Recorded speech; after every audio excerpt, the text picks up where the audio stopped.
भक्तिभाव से भगवान नारायण की पूजा करे।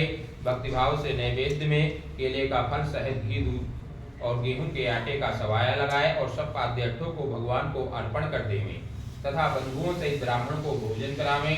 तत्पश्चात स्वयं भोजन करें। रात्रि में नृत्य, गीत, कीर्तन आदि का आयोजन कर रात्रि जागरण करें।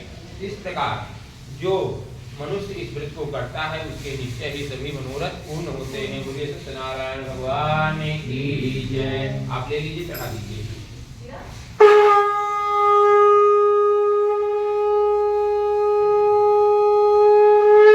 कृष्ण गोविंद हरे मुरारे, हे नाथ नारायण वासुदेवा, हे नाथ नारायण वासुदेवा, हे नाथ नारायण वासुदेवा। सूत जी महाराज कहते हैं कि हे ऋषियों, जिसने सबसे पहले इस व्रत को किया था उनका इतिहास कहता हूँ। सुंदर काशीपुर नगरी में एक सदानंद नाम के ब्राह्मण थे। वह ब्राह्मण जो है भिक्षा मांग करके अपने परिवार का पालन पोषण करते थे। तो भगवान को ब्राह्मण अधिक प्रिय है, इसलिए प्रिय है क्योंकि भगवान की जो पूजा जो है ब्राह्मण ही कराता है। ब्राह्मण ही भगवान के गुणानुवाद का काम करता है। तो एक दिन भगवान को उनके ऊपर दया आ गई और भगवान बूढ़े ब्राह्मण का रूप धारण करके सदानंद महाराज के पास आते हैं और उनसे पूछते हैं कि हे ब्राह्मण देवता, आप पृथ्वी पर नित्य दुखित होकर के घूमते हो। सदानंद महाराज कहने लगे कि मैं एक गरीब ब्राह्मण हूँ, भिक्षा मांग करके अपने परिवार का पालन पोषण करता हूँ और इससे अधमकार कोई नहीं है। भिक्षा मांगने से अधमकार कोई नहीं है। तो इस मांगने से छुटकारा पाने का कोई उपाय हो तो कृपा करके कहिए। भगवान ने कहा कि यदि आप सत्यनारायण का व्रत विधि विधान पूर्वक करेंगे तो निश्चय ही आपको भिक्षा मांगने से छुटकारा मिल जाएगा। और जो बूढ़े ब्राह्मण थे वो सदानंद महाराज को व्रत का सारा विधान बतला करके अंतर ध्यान हो गए। सदानंद महाराज सोचने लगे रात्रि में कि वृद्ध ब्राह्मण ने बहुत सारी विधि बतलाई है, दिन भर भिक्षा मांगने से इतना नहीं मिलता है कि परिवार का पालन पोषण भी कर सकूं और भगवान का पूजन भी। इसी चिंता में रात्रि में नींद नहीं आती है, लेकिन प्रातः काल मन में संकल्प लेते हैं कि आज भिक्षा मांगने से जो कुछ धन मिलेगा सबसे पहले मैं भगवान का पूजन करूंगा। कहते हैं जा पर कृपा राम की हुई ता पर दया करे सब कोई। उस दिन उनको भिक्षा में बहुत सारा धन मिलता है, जिससे वह बाजार जाकर के भगवान के पूजन की समस्त सामग्री ला करके बंधुजनों के साथ भगवान का व्रत तथा पूजन करते हैं। इस पूजन के प्रभाव से वह धन धान्य पुत्र पौत्र आदि से युक्त होते हैं।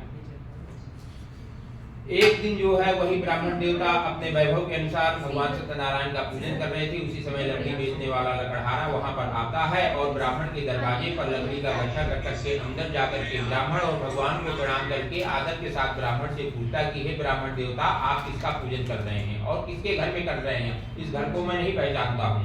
ब्राह्मण ने कहा कि हे लकड़हारी, यह मेरा ही घर है और मैं भगवान सत्यनारायण का पूजन कर रहा हूँ। इनके ही आशीर्वाद से आज मैं इतने बड़े भवन का स्वामी हूँ।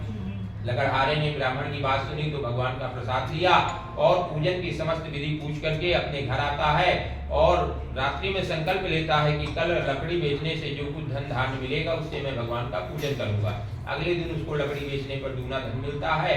वह बाजार से भगवान की पूजन की समस्त सामग्री लाकर ब्राह्मण और बंधुजनों के साथ भगवान सत्यनारायण का पूजन करता है। इस पूजन के प्रभाव से जब तक लकड़हारा जीवित रहता है तब तक अनंत सुख भोग करता है। अंत में भगवान के धाम को जाता है। बोलिए सत्यनारायण भगवान की जय।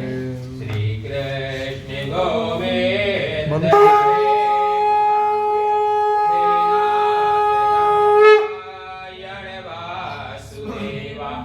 हे नाथ नारायण वासुदेवा, हे नाथ नारायण वासुदेवा।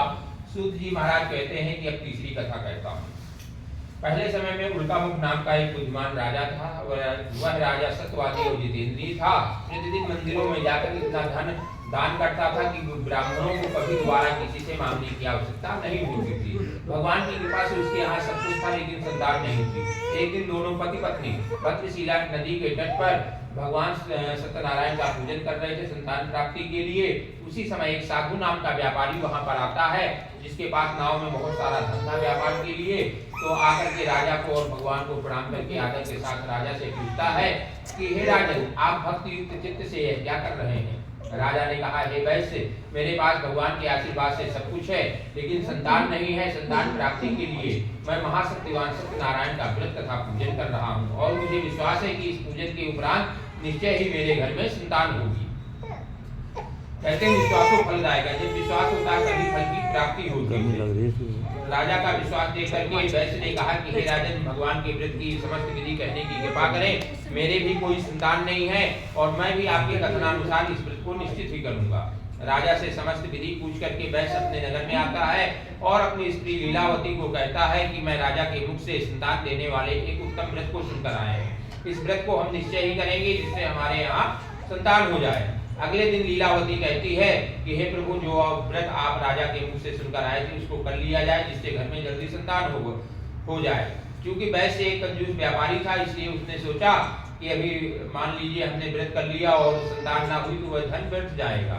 इसलिए अपनी स्त्री लीलावती से कहा कि अभी व्रत में धन क्यों नष्ट कर रही हो, जब संतान होगी तभी भगवान का पूजन किया जाएगा और व्रत किया जाएगा। कालांतर में भगवान की माया से एक दिन लीलावती गर्भवती हो गई और 10वें महीने उनके यहाँ एक सुंदर कन्या का जन्म हुआ। कन्या इस प्रकार बढ़ने लगी जैसे शुक्ल पक्ष का चंद्रमा बढ़ता है। रोज कला कला बढ़ने से कन्या का नाम कलावती रखा गया।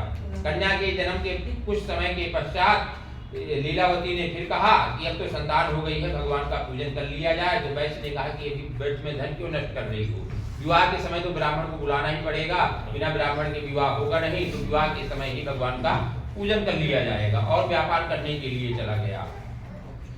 कुछ समय के पश्चात जब देखता है कि मेरी कन्या तो विवाह के योग हो गई है, तो अपने जो नौकरों से कहता है कि जाओ मेरी पुत्री के वास्ते कोई सुयोग्य वणिक पुत्र को खोज कर लाओ। दूत लोग जो है कंचन नगर कलकत्ता नगर में जाते हैं और वहां से एक वणिक पुत्र को खोज कर लाते हैं और वैश्य से कहते हैं कि यह आपकी पुत्री के सर्वथा अनुकूल है।